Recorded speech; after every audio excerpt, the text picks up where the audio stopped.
Kumusta kayo?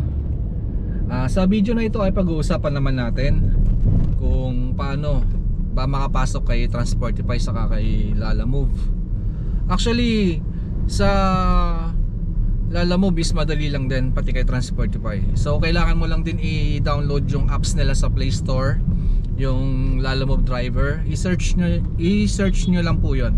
Saka yung Transportify driver. Then kapag na-i-download nyo na po yun, ay mag-sign up po kayo.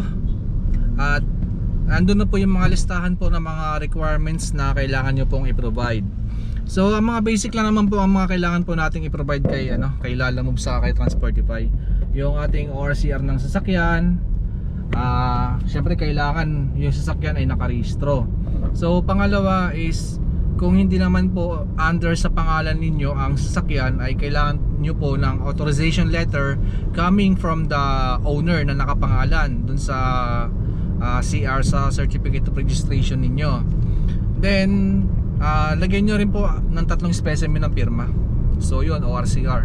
Then kailangan nyo rin po ng NBI. Kuha po kayo ng NBI kasi i-upload nyo po yung NBI sa apps once na nag-sign up po kayo. Then ORCR, NBI. Then yung ID nyo po, lisensya. Yan. So kailangan din po ng lisensya. So i-upload nyo po yung lisensya nyo dun sa apps. Then after po nun is yung picture po ng vehicle. So yung front picture, yung back, yung left and yung right. So i-upload nyo po yun sa apps. Then pares lang po yun kay Lalamove and kay Transportify. Same lang din, halos magkapares lang din po sila ng requirements na kailangan na i-upload nyo po sa apps nila. Yung kay Transportify naman po kasi is parang mga nasa, after ko po ma-provide yung mga requirements nila, sa tingin ko parang mga nasa 5 days or 7 days, parang mga ganun yata, mga 5 days lang po yata, is na may tumawag na po sa akin na agent coming from the Transportify na ako po ay pwede nang bumiyahe sa platform nila. At parang 1 week yata walang commission si Transportify sa akin. So yun ang binigay niya sa akin na parang welcome gift, na bilang isang newly hired driver partner nila na walang commission si Transportify na ibabawas. So 100% lahat ng mga shipping fee ay mapupunta lahat sa driver. So yun ang kinagandahan kay Transportify. Yung kay Lalamove kasi hindi ko na kasi maalala kasi napakatagal na panahon na. Yung sa Lalamove apps ko kasi is parang naalala ko is in-upgrade ko siya from motor to sedan. So 2018 pa lang yata is nakay Lalamove na ako. So at that time is motor pa lang yung gamit ko. Then in-upgrade ko siya from motorcycle going to sedan.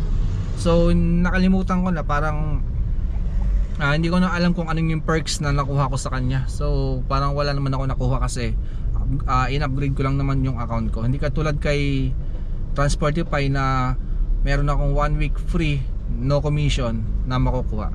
So yun, halos same lang din naman din sila. Pati sa activation is pares lang naman din sila. So mga nasa 3 to 5 days lang naman din is ma-activate ka na.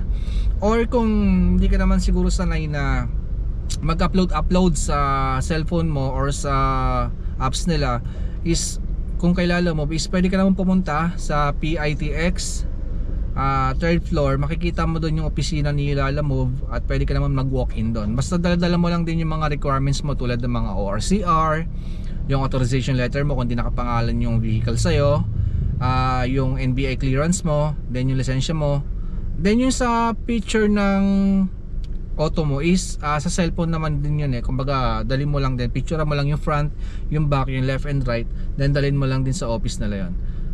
Yun. So at that day, same day lang naman din is ma-activate ka na rin. So parang ganun lang din kadali yun. Hindi katulad sa online is matagal. Syempre dahil mas marami kasi mga nag-apply kay Lalamove na online ang ginagamit, kaya medyo mas matagal ang activation days. So hindi katulad pa nag-walk-in kayo, mas mabilis lang. Basta kompleto na yung mga dala mong requirements. May mga tanong pa din sa akin. Kailangan daw ba ng provisional authority, yung LTFRB, para makabiyahe kay Lalamove and Transportify? Actually, yes. kailangan talaga. Kasi ginagamit natin yung sasakyan is panghanap buhay, so hindi siya pang private, 'di ba? Kailangan na meron tayong provisional authority. Since na sedan lang naman yung gamit natin, hindi naman tayo takaw huli. So lumalabas na bumabiyahe ako ngayon as ay colorum. Naka-colorum ako ngayon, inaamin ko 'yon. Hindi kasi katulad kapag yung mga malalaki na, yung mga nasa aluminum van, yung mga 2000 kg, yung mga 1000 kg, mga sitahin na kasi yun eh. So mas madali silang masita sa kalsada kasi malaki yung sasakyan nila. Yung sa atin kasi hindi tayo masyado sitahin kasi nga kung napapansin nyo, sedan lang naman din yung ating ginagamit. So kung kahit sitahin tayo sa kalsada, parahin tayo sa kalsada, pwede ko naman din sabihin na yung mga karga-karga ko ay pang-personal, pang sarili ko or akin yon, di ba? Pwede ko naman siguro na sabihin yon at hindi naman nila mahahalata na tayo ay lalamove kasi nakasedan lang din tayo, di ba? Hindi katulad ng mga 2000 kg, mga 1000 kg, mga aluminum van, so malalaki na sila, di ba? Hindi mo naman pwedeng sabihin na akin po yan, di ba? So lalo na nakita nila meron ka pang lalamove apps, di ba? Nakita nila na yung apps mo eh, may booking ka, di lalong nahuli ka, di ba? So ang diskarte lang kasi diyan is wag na wag kang aamin, di ba? Kailangan din kasi yung sasakyan mo is merong nakalagay na private. Yung example, yung truck mo, yung closed van mo, di ba? May nakalagay na private kung wala kang PA. Pero sa totoo lang is kailangan natin sumunod sa batas. Yun ang tinakda ng batas. Kung gagamitin natin yung ating sasakyan pan-deliver at hindi pang sarili, so kailangan talaga natin ang ating provisional authority. So yun talaga ang tinakda ng batas, kailangan natin sumunod. Medyo nakakalusot-lusot lang din tayo kasi nga, yun nga tulad na nasabi ko is maliit lang din yung ating sasakyan at hindi naman ito nasisita sa kalsada. So yun yung mga kailangan yung ihanda. Kung magpapasok kayo kay lalamove na mas malaking sasakyan, mga big vehicle, yung mga 1000 kg and mga 2000 kg, 2 tons, kailangan nyo talagang mag-ready para sa provisional authority. So kailangan nyo kumuha ng mga LTF, RB, mga ganun. At ano pa ba mga tanong nila? So may mga tanong pa sa akin na nakakarating na kung magkano raw ba ang pwedeng kitain sa ganitong klaseng trabaho. So hindi ko masasagot yan ng tama, mga rektahan, kasi iba't ibang katawan kasi meron tayo. So malamang yung lakas ko ay mas malakas kayo sa akin. Kumbaga yung haba ng biyahe na nilalaan ko sa pagmamaneho ay mas mahaba na biyahe ang kaya nyong ilaan sa inyong pag kayo na nagmamaneho. May mga ganong factor kasi. So kung sa mga typical lang din, yung mga normal lang din, mga 8 hours ka lang din naman nagda-drive, kaya mo naman luminis dyan ng mga 1-2, malinis na yon. Mga 1-2 to 1-5. Pero pag mga mahigit 12 oras ang nilalaan nyo, mas mahigit pa mga 15 hours, so kaya nyo luminis ng 3,000 kay Trans45 and Alamove. So mga ganon. Kayo na bahala kung paano discarding gagawin nyo, kasi may kanya-kanya diskarte rin naman tayong mga ginagawa. So tulad ng mga nasabi ko sa mga nakaraan kong vlog, na kumuha ka ng mga long distance, 2 or 3 biyahe na malayuan, mga probinsya. Tapos syempre dahil dadaan sa toll gate yon, dadaan sa toll gate yung 3 yon, so singilin mo silang 3 ng toll gate.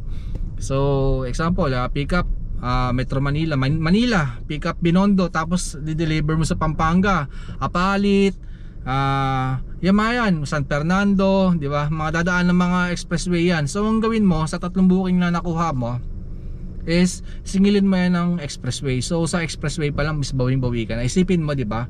Sa San Fernando pa lang magkano ang toll gate doon. So yung mga iba mo pang masisingil na expressway, so diretso sa bulsa mo na kagad yun, di ba?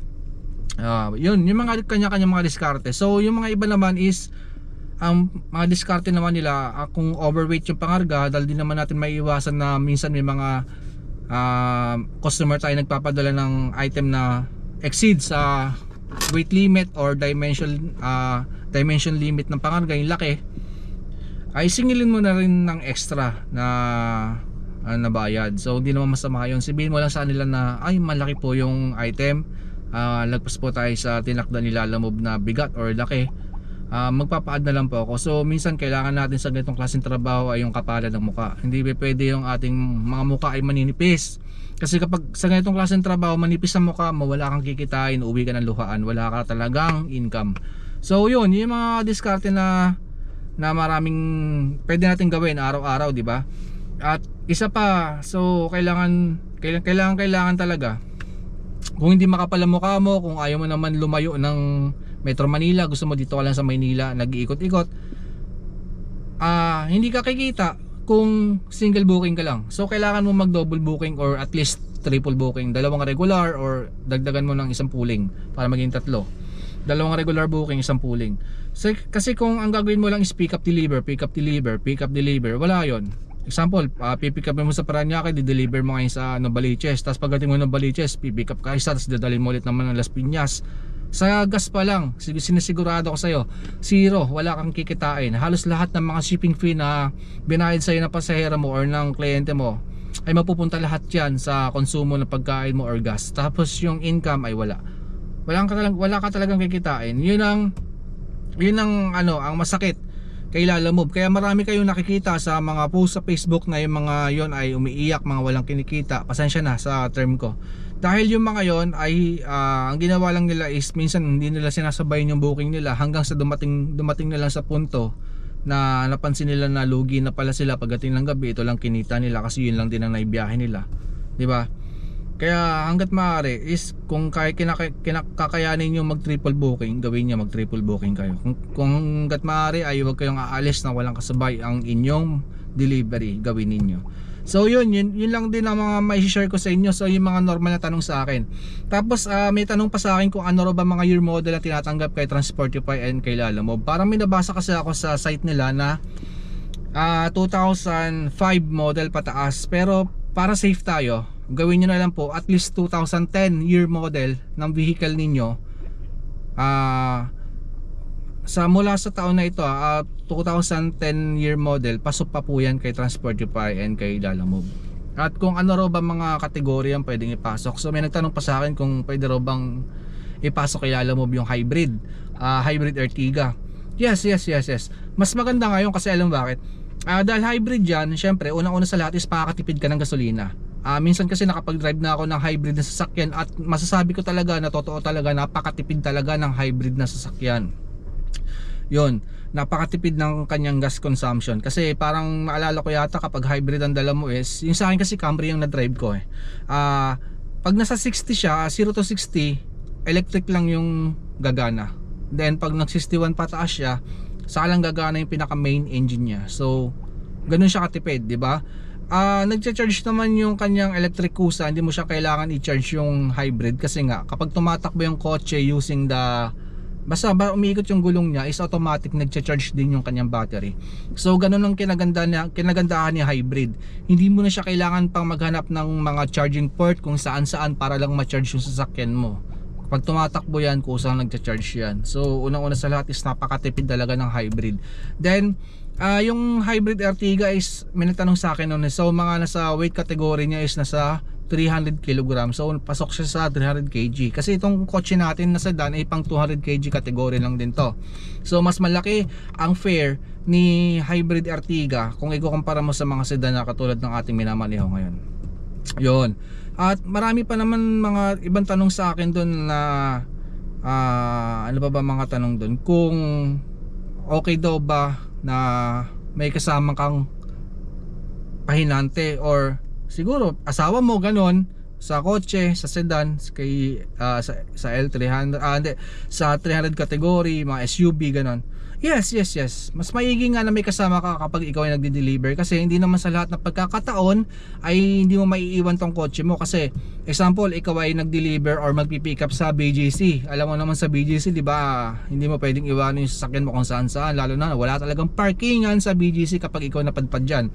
So ang gagawin mo dyan is yung asawa mo pwede mo nang paupuin sa kotse. Kung marunong magmana yung asawa mo, mas maganda yan para kung just in case na ikaw ay bumaba ng kotse at bit-bit mo yung delivery mo papunta dun sa, siguro di naman malayo, itatawid mo lang dun, is meron magbabantay na sasakyan mo. So isa lang yun or ilan lang yun sa mga circumstances na na maganda talaga kapag meron kang kasama sa sasakyan kapag ikaw ay bumabiyahe kay Lalamove and kay Transportify.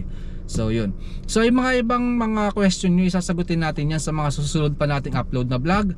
Tulad ng mga sinasabi ko lagi ay sana po ay nasa mabuti po tayong kalagayan at mag-iingat po tayong lahat. Salamat.